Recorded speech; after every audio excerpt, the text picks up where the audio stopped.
Sebelum kita lanjut, jangan lupa di like, komen, dan subscribe.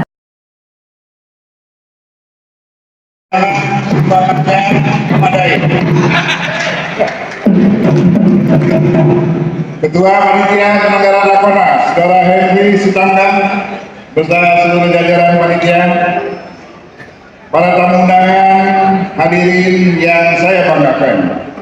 Pertama-tama tentu kita panjatkan puji syukur kehadirat Tuhan Yang Maha Esa karena atas berkat dan hidayahnya kita semua masih diberikan kesehatan sehingga hadir pada acara Rakernas Rapat Koordinasi Nasional kedua Pemuda Batak Bersatu. Tadi begitu saya masuk, saya lihat lautan merah yang sangat luar biasa.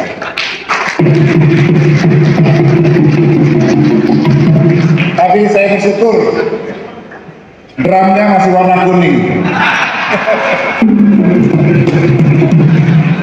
dan pisang jeruknya masih rasa kuning. Saudara-saudara sekalian, kelahiran Organisasi Pemuda Batak Bersatu, biasa disingkat PBB, berawal dari panggilan hati untuk membangun silaturahmi dan memperkuat solidaritas, khususnya dalam menyikapi berbagai persoalan bangsa dan komunitas Batak di perantauan. Sebentar lagi kita akan menghadapi Pilpres dan Pileg. Saat ini kita sudah masuk ke tahun politik. Cuma sampai hari ini saya belum melihat, membaca dan mendengar ada capres dan cawapres dari PBB.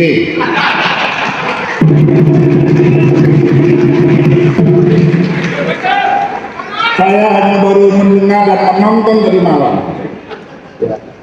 Seorang keluarga besar PBB, Luhut Binsar Panjaitan, sedang didorong untuk menjadi Ketua Umum Partai Golkar.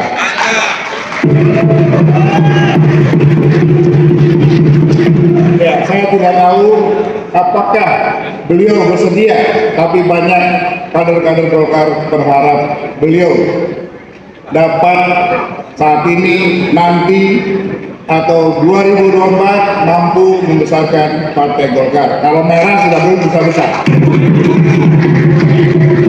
Kalau itu merah, itu sudah banyak PBB-nya, jadi besar. Di kuning ini yang masih kurang PBB-nya. Mudah-mudahan saja saudara-saudara yang belum memilih merah, biru, putih bisa ke kuning.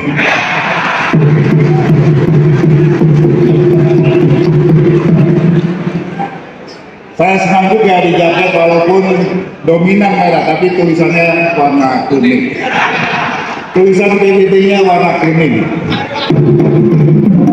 Teman-teman sekalian, kita bersyukur dengan seiring perjalanan waktu dan tingginya antusiasme dari pemuda Batak perantauan untuk bergabung di organisasi ini dengan kekuatan yang besar dan berdiri tanggal 8 Oktober 2019.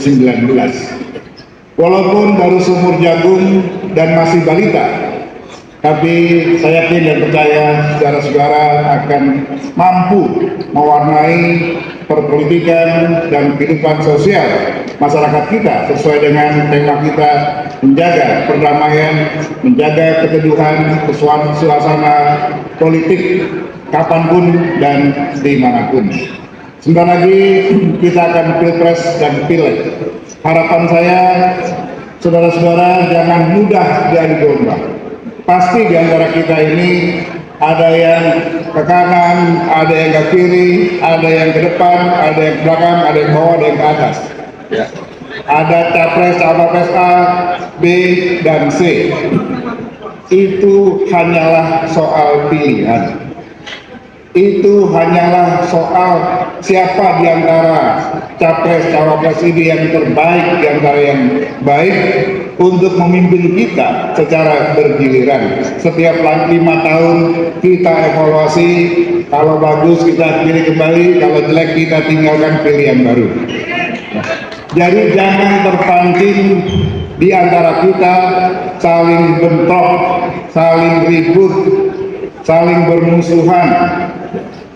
Karena biasanya begitu selesai capres, cawapres, pilkada, pileg, semuanya teduh kembali, semuanya baikan kembali, dan yang sering terjadi pendukung-pendukungnya masih marahan. Ini kan celaka. Kayak kemarin 01, 02 kita benturan luar biasa di lapangan. Bahkan ada yang tewas di antara kita. Demo di Bawaslu, korban begitu banyak, baik dari aparat maupun dari rakyat sipil, pendukung pasangan yang satu, pasangan kedua, dan ada yang meninggal cukup menyedihkan. Rumah dibakar, mobil dibakar, ban dibakar. Lalu ada tidak sedikit juga pasangan suami istri yang bercerai gara-gara beda pilihan. Awalnya pisah ranjang, pisah kamar, dan akhirnya pisah rumah. Dan celakanya lagi, yang 01, 02 sudah baikan, yang ini masih terus marahan.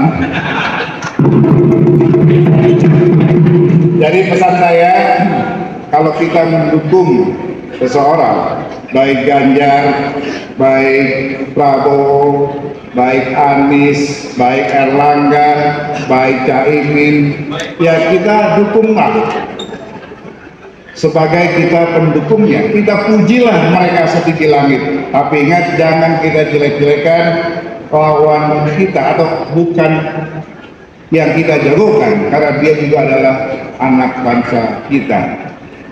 Jadi dukunglah pasangan kita, tapi jangan membabi buta dan jangan terlampau fanatik. Dukunglah dengan keseriusan. Saya tidak mau juga mendengar pasangan capres, cawapres, pilkada, pileg yang sukses itu tim suksesnya. Justru yang mencalonkan tidak sukses. Nah, begitu selesai pilkada, yang nyalonin banyak utang sana sini, tim suksesnya punya mobil baru. Ya, kalau jadi mati ya. Jadi kita tuluslah ketika kita mendukung orang, tuluslah kita dukung, bahwa inilah pilihan terbaik kita, tanpa perlu menjelek-jelekan lawan-lawan kita yang lain. Setuju? Saya yakin dan percaya ketika pemuda Batak Persatu berkomitmen menjaga perdamaian, menjaga suasana politik yang teduh, maka ke depan tidak ada lagi perseteruan di antara kita yang sampai fisik, tapi perseteruan di antara pemikiran dan pandangan kita terhadap Indonesia ke depan. Bertengkarlah kita dalam pikiran-pikiran yang objektif, bertengkarlah secara intelektual, mau dibawa kemana bangsa kita ini ke depan. Bangsa ini sangat kaya, pemilik nikel nomor 1 di dunia, pemasok 70% kebutuhan nikel di dunia. Kita adalah pemilik batu bara nomor 2 di dunia. Kita adalah pemilik nomor 6 emas di dunia. Kita pemilik timah nomor 1 di dunia. Tapi masih ada rakyat kita, masih ada penduduk kita, masih ada warga kita yang masih hidup di bawah garis kemiskinan. Padahal di desa-desa itu, di bawah tanahnya, di bawah rumahnya, itulah sumber daya alam yang dibutuhkan dunia, dan jumlahnya ribuan miliar metrik ton. Itulah sumber kekayaan kita. Kalau ada yang miskin, kalau masih ada yang di bawah garis kemiskinan, itu berarti ada yang salah. Undang-undang dasar kita jelas mengamanatkan setiap sumber daya kita dikuasai negara untuk sebesar-besarnya kesejahteraan rakyat. Tapi amandemen keempat telah merubah itu. Amandemen keempat tahun 33 ditambah efisiensi dan segala macam, sehingga hak pemilik sumber daya itu boleh dimiliki oleh swasta, bahkan asing. Inilah yang perlu pemuda Batak bersatu dan kita semua memikirkan bagaimana itu kembali kuasai oleh negara dan mereka swasta dan asing ini bekerja sebagai kontraktor sehingga pemasukannya besar untuk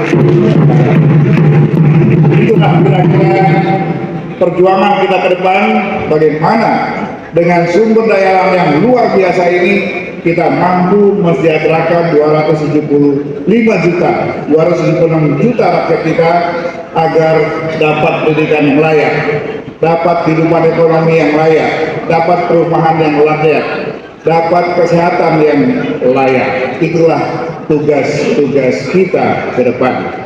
Apalagi sebentar lagi kita akan memasuki Indonesia Emas atau 100 tahun Indonesia Merdeka pada tahun 2045. Dan 2030 itulah puncak kita memperoleh bonus demografi di mana Indonesia akan dipenuhi oleh para pemuda-pemuda produktif berusia produktif umur 20 sampai 30 tahun yang jumlahnya 70%. Itu artinya kalau salah kita memanage 70% dari jumlah penduduk Indonesia ini bisa jadi pengangguran yang jumlahnya sangat besar. Tapi kalau bisa kita manage, kekuatan pemuda ini akan mampu mensejahterakan rakyat yang 350 juta pada tahun 2024. Kita harus belajar pada Korea Selatan yang mampu mengelola pemuda-pemudanya sehingga mampu menggerakkan ekonominya dan menumbuhkan ekonominya. Kita harus belajar dari Jepang yang berhasil mengelola para pemudanya termasuk Cina. Kita nggak boleh gagal seperti Brazil dan beberapa negara Afrika lainnya yang gagal mengelola, memanage pengembangan pemudanya sehingga menjadi beban negara dengan jumlah pengangguran yang terus meningkat.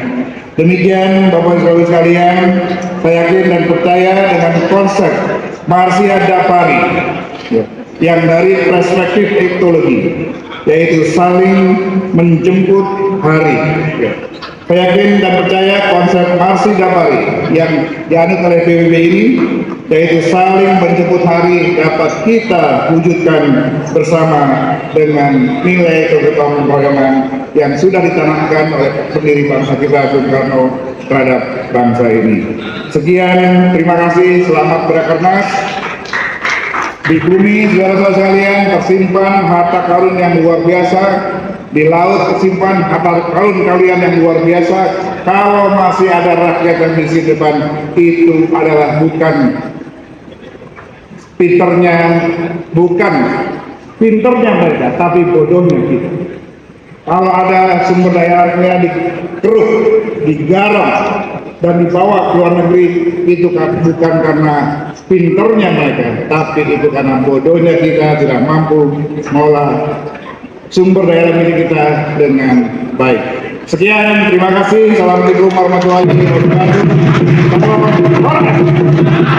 wabarakatuh.